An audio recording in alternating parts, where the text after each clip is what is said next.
As promised in yesterday's video, I will be making a lot of Stranger Things content this weekend, and starting it off, I have this tier list here. Yesterday, I reviewed Volume 2, and I will give a massive spoiler warning here, so if you haven't seen it, and you watch the channel a lot still, you can click off and come back and watch it again, or if you just haven't seen it, go watch it. It is incredible here, but there will be some spoilers because there are certain things I want to talk about with these characters, so I'm giving you a ton of spoiler warnings here. There's another one, and I'm only rating the character portrayal in Season 4 because it's been 3 years since I've seen all the 3 previous seasons. I watched them all in 2019. I'm not kind of basing it off of the memory of them in those seasons and this. I'm only sticking to this season specifically. And you'll see in here, I have a few characters that are in just like the not applicable kind of zone, just because I feel like we didn't have enough scenes with them for me to actually give an opinion here. So if you see them, that's why, yes, you'll recognize all these characters and I know what they all did, but like really, if we had one tiny little scene with them, I'm not going to count it. So I'm not really going to go in a specific order. I'm just going to go in the order that it is listed on here. I will link this tier list down below, but starting it off, we have Erica. Now Erica is a character I really like, so I'm going to put her on the B tier. Now I know a lot of people will hate me for that. She is really good here. I would say she's more of a standout in Season 3 than Season 4, so that's why I'm putting her on the B tier, but I still really like her. She has a bunch of great moments, great jokes, and there's some stuff towards the end with just her name that was so sad. And yeah, I think there's a lot of characters, so I might fly through this a little bit quicker. Next up, we have Jason, who is, I hate him so much, which makes me want to put him like down here, but he is a well-written character, so I'm gonna put him also on the B tier. I'm not like ranking these as I said before, so I'm not like gonna go, oh, it's gonna be there like ahead of her if it'll let me. There we go. So I'm just gonna put them on there, but he is a very, very good character. There are times where maybe the focus on him isn't as important, so I totally get it, but his death was just so satisfying. Again, I gave a spoiler warning, but his death was just super satisfying. And keeping up, I guess, the trend of the B tier, we have the Papa, that's the name, I almost forgot about it, who was really great here. Definitely could go to the A tier, but again, it's kind of like a thing like Jason, which I hate what he does, so I have to put him on the B tier. But fantastic performance, really great here, and I think that it was a good send-off. He got killed off in a good way, actually attempting to do something good, kind of, in a way, if you want to say it as that. And this next one, it's just like Jamie Bauer. Was it Jamie Bauer Campbell or whatever his name is? I assume that's supposed to be like or like, I almost said 001, 001. So I'm going to put him on the non-applicable tier. I didn't do that before, just because we have Vecna down there. So I'm just going to include that overall. And next up, we have Chrissy, who is a very interesting and character and has some good scenes, but of course, she gets killed off really fast, so we don't see a lot of her, so I can only put her there, but I still really like her. I know that the Duffer Brothers said they regret killing her right away because of her chemistry with Eddie, which I think is pretty funny. So again, good character, really good moments, really great ending to that first episode with her, but because she got killed off so easily, I can only put her down here, although a lot of these characters are really, really great. Now, next up, I think her name's Vicky. I don't remember it exactly, but I'm going to put her here, and maybe that partially says it. She's a C tier character for me because I can't wait to see what they do with her in Season 5. I think that once we see her in Season 5, she's definitely going to go up. At least that's my guess, but because, again, we've only seen a little bit of her with Robin, that's why she's going to go down there, but it's more like the future of her that I'm excited for, and now we have just kind of some of the main ones here. So Max, of course, is going to go in the S tier. Max is a top 5 character for sure, maybe even a top 3. I think it kind of depends on the day for me, but this was really Max's season. I mean, she just, oh my god, Sadie Sink killed it here. Everybody, of course, absolutely loved, myself included, episode 4, which had one of the best moments here, but it's not even just that. I mean, in Volume 2, that moment towards the end when she dies and then comes back to life, whatever you think about that, you know, when she's just like, I'm not ready to go, I'm not ready to die, all that just chills. I wanted to cry. I know a lot of people did watching it. She is a top tier, again, top 5, maybe even top 3 character.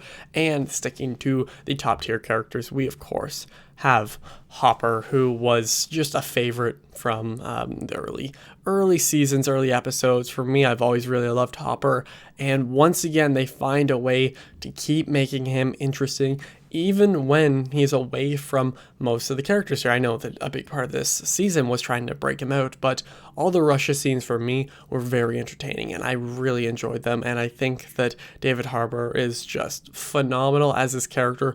That scene with Elle and him at the very end when they reunite, oh, I got chills talking about it. It's just so beautiful, but so many badass action scenes. He has always been one of the best characters and always will be. And now we have one that is kind of difficult to rank, so we have Jonathan. I'm gonna stick him on the B tier because there are times in this season where he's really good. I see that in Volume 2, at least I think, he kind of stood out more. But in Volume 1, he just seems like, he's just there. He's stoned. He's just there. They have that really funny moment at the dinner table and stuff. But, I mean, there really isn't much more to his character for at least the first half. So if it was all like Volume 2, then he would be probably up on the A tier. And I was kind of tempted here, but because he was very sidelined and not really too important in the first majority of this season, he is going to go on the B tier. And next up we have my favorite, well, not my number one, but one of my favorites, Eddie, is of course going to go in the S tier, and a lot of people probably complain about that because we've only had him for this season, and of course he died off, but there's so much more with Eddie for me. I might maybe make a video on this specifically, or I might just make like a short on it about why Eddie is so important to me. For me, as a massive metalhead, yes, before Stranger Things, seeing the representation, that sounds weird, I feel like I shouldn't say that, but seeing metalheads here and seeing the love he received, and just, he's one of those characters that when I watch, I'm like, he's that person I want to be, and he makes me feel more confident in myself.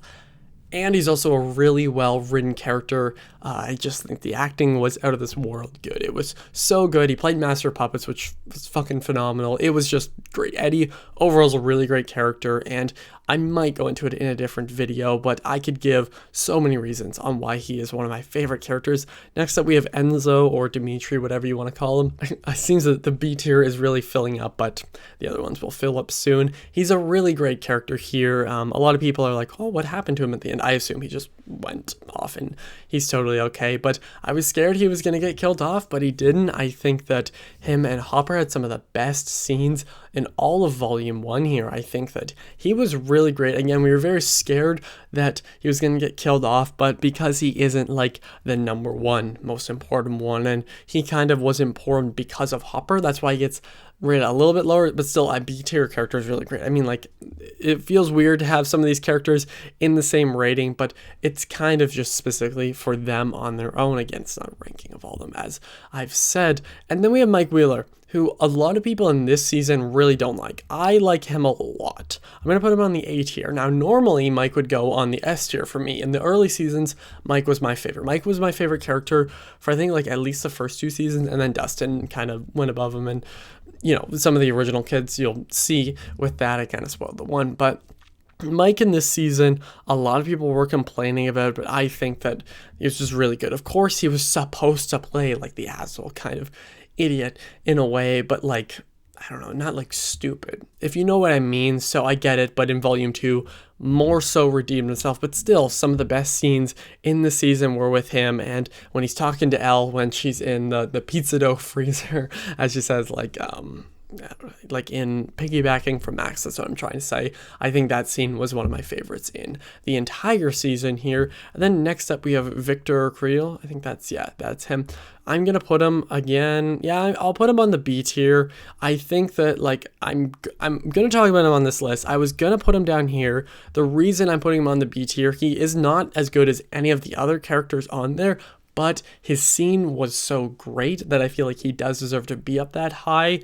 I think that if it was like him overall in the show, it'd be further down, obviously, but it's Robert Englund, however you say that, and of course seeing him here was just amazing. When I saw it, I was like, that is 100% Robert Englund, who of course played what the fuck's his name? Freddy, there we go, in Nightmare on Elm Street, and his scene was just really great here. Lots of course, very creepy stuff with his eyes, but you know what? I really liked his scene specifically, but he did only have one scene here, so it's a difficult one to rank. And then we have Steve the Hare Harrington, obviously going on the S tier. In season 1, I remember not liking Steve, but ever since then, easily one of my favorite characters. He's of course a fan favorite. I was very scared that he was gonna die in volume 2, but I'm glad they didn't. A lot of people were complaining because he got sidelined in volume 2, but I don't really think that. I just think that they had to balance out the other stories, and the other characters and their locations were just more important to the story versus like him, Nancy, and Robin. So that is why I think that he is still really great, and of course he has some of the best lines in the whole series, but especially this season, obviously, and his chemistry always with other characters is really what makes it too. I think that's the reason why everybody really likes Steve now, is because he's just such a charm to him. Joe Keery is just so good as his character. He is a fan favorite. And then we have 11. You know where I'm gonna put her. Okay, it's 11. 11 along with Mike was like my favorite in the early seasons. But once again, we just get a deeper exploration into her past, and a lot of stuff starts making more sense through it with some of the Vecna stuff as well. But Millie Bobby Brown just killed it. This is more so volume 2. I would say if it was volume 1, I'd put her here, but because of volume 2, it even more so pushed her up higher. I just think that she is phenomenal as 11, and 11 will always be one of my favorite characters. I mean,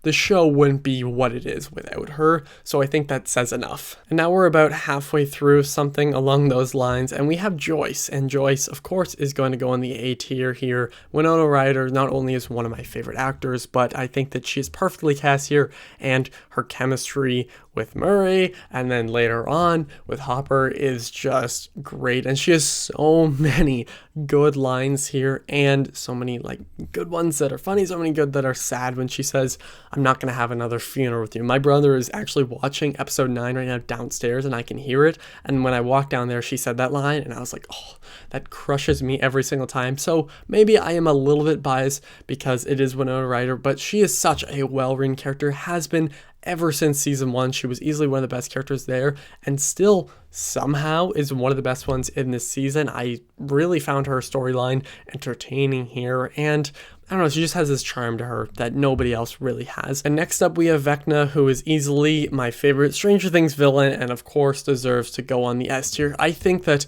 earlier on Vecna could probably go lower, but after the just brilliant, insane reveal at the end of episode 7 with Henry Creel and 01 or 001, you could say, if you want, like I think I did earlier. I don't know if I left that in the video. I just think that Vecna is such a layered character. I cannot wait to see what will go down in season 5. So powerful, but at the same time, there's still so much we need to learn about him, but in a good way. It's not like they withheld information or like forgot to put this, forgot to put that. No, they gave us the perfect amount, and the whole, crazy ending of episode 7 blew my mind. I did not see any of that coming, and Vecna is just so menacing, and that's really what you need for a villain, especially 4 seasons and this many hours into the show to have another villain that's just like, oh yeah, they're just another one from the Upside Down, whatever. No, this one is definitely on another level here. I really love Vecna. Now we have, is it Stacy? I forget her name. I don't really, Allison? Is it Allison? I don't remember her name, which maybe says something about her character. D tier, yeah. She's like, I get it. Early on, she kind of fights with 11, and she's, well, not fights, but she's being mean to 11, bullying her and all this stuff. 11 tries to react with her powers, and then she laughs at her, and she's just being an asshole, a prick overall, and then 11 smacks her in the face, which is awesome. But because we don't see much of her, and she annoyed me quite a bit. This isn't a shot at the actor. The actor did exactly what she was supposed to do perfectly. It's just I don't really like the character. So that's why I'm going to put her lower. I don't really see anyone else who would have bullied her, but again, it's just my thoughts on the character. And now we got to give it to Lucas. Now, Lucas is a difficult one to rank. So I am going to put him on the S tier, but I would put him kind of like in between here. Volume 1 Lucas, actually, No, he would go fully on S tier. I was thinking of the other seasons too for some reason, which I'm not supposed to do in this video. I think Volume 1, it was really interesting to see his kind of attempt to become popular, but then later on his realization that obviously with Jason, it's not a good idea here, and I think this is the best that Caleb McLaughlin, I think that's his name, has ever been. I mean, his scenes with Max in episode 9 are like top 5 of the season, so that's especially why he goes on the S tier, but his character throughout the seasons has always been more and more interesting, and so far this is the most interesting yet. I'm interested to know, I think I just said interesting like 3 times, but I want to know what they're going to do in season 5 with him. I think he'll stay with Max quite a bit here, but he was really great.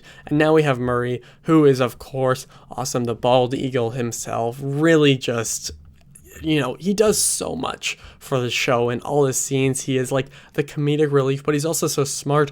All the stuff there with Yuri was just really cool to see, and I think once again he's just a very fascinating character.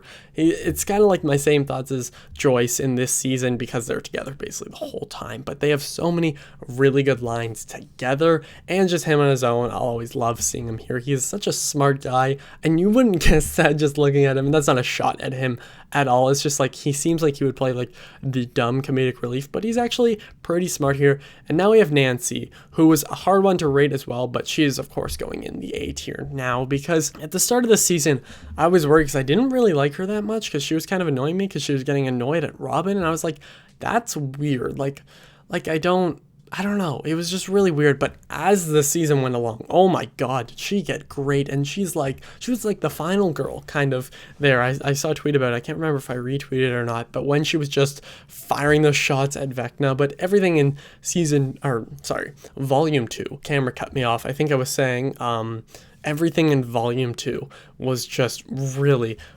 great. I think she had so many really intriguing moments here, and I actually really felt for her when it comes to like she's kind of deciding between Steve and Jonathan here. Obviously she's going to go with Jonathan because they're actually together, but I would say as the season went along she got better and better and better. A lot of people would put her in the S tier, and I totally understand that, but it's just because I didn't love her in the early few episodes of the season. She's always been a character that goes back and forth. I've always liked her, but I've never like been obsessed with her like some other people. And now we have Argyle, who is a solid character. I really like him. I was gonna put him ahead there, but I'll just throw him on the B tier. He's very good. He's a very good comedic relief. I know a lot of people were annoyed with him, but you know, I enjoyed it. It's kind of like same thing as Jonathan, except he is funnier, and he weirdly makes a really good discovery in, what is that, episode 9? No, episode 8, when he sees like the tracks and stuff, but just like all the pizza dough freezer and all that stuff. It's just kind of his energy that we needed this season to add to that storyline, to make it more interesting with them the whole time. In volume 1, I know I'm kind of comparing, I don't mean to do that, I'm sorry, but in volume 1, he was interesting, he was funny, and then in volume 2 it kind of carried over, and some of his moments kind of stood out a lot more with that, and some of his lines, I mean, they're already, it feels iconic because of stuff like TikTok and all that, but you know, take that as you will. And next up we have Yuri. We are getting close to the end. We only have 3 more after this. He's going to go on the B tier as well because he is a very good character, although sometimes when it isn't focused on him you don't fully remember him, but all his scenes are very interesting, and you know, he's a double-crossing scumbag, but you know, he's interesting, he's fun. I'm sorry for the fact that I keep saying, you know, and I liked him. I didn't love him. If we don't see him again, I don't really care, but all his scenes were really good, and I think that all the stuff with him and Murray and all that was pretty interesting. He added to the scenes with Joyce and Murray, so that's really all he needed to do. And next up we have somebody who was always one of my favorite characters, Dustin, and Dustin once again just provides everything you need from him, proving, at least for me, that he is by far the best out of the original kids. I think that Gaten Matarazzo just really deserves an award for that scene with Eddie. Oh my God, that just ripped my heart out. That death scene really got to me. I think his acting there, it really felt real. I think it was either Cam or Chris who said it, so Film Stocked or Cam Silas. They said on their live where they said like you could see he was like drooling a bit, and like there was like snot coming out you could hear, which is like the most realistic it could be. Same thing goes for Caleb McLaughlin. So I just think, once again, iconic guy, iconic performance. I cannot wait to see what they do with him in season 5, because every season, somehow Dustin gets better, and he might be my favorite character. That's a maybe, but there's a good chance he's my favorite. And next up we have Robin, who is also one of my favorites. I hope I didn't blow the microphone there. I don't know why I talk so loud there. And she was introduced in season 3, and instantly I loved her, and this season just continues to build on that. Robin is one of the best characters overall, and again, early on I did feel bad for her because Nancy was kind of being rude to her, but she just builds more and more. She provides the comedic relief, but that's not like, she's not only there to do that. She isn't like Argyle. Like, Argyle is there only to do that, but she has so many of those great lines, but she feels so real, raw, and like genuine, and I just really love her. I love everything Robin seems to do in this season, and I don't know, she's just such a cool person overall, and that's really all I have to say. Maya Hawke does a great job. And finally we have Will, who I'm putting on the A tier here, although maybe I could put him a little bit lower, but I feel like after volume 2, and he has some of the best scenes in the season, I should put him on the A tier. Will has always been a character that I've liked, but never really loved because he's always been sidelined, which I get. Of course, in season 1 he was barely there, but season 5, I just know he'll move up and he'll be on the S tier, and a lot of these characters probably will. I assume they'll redeem Mike and kind of all this stuff. So this is my ranking. Again, Will's a good character, but I can't exactly put him on the S tier yet. But some of those scenes really broke my heart about feeling different. I mean, when this kid listens to Creep by Radiohead, he'll feel understood. So that's all I'll get. But this is my tier list overall. I hope you guys enjoyed. If you disagree or strongly agree, let me know down below. Anything respectful, I will read and respond to, because this was fun. And of course, more Stranger Things videos are coming soon, so just expect them kind of randomly throughout the week. But if you are a Patreon member, you will get them all early, including this one. So thank you all for watching. I will see you guys next time. Over and out.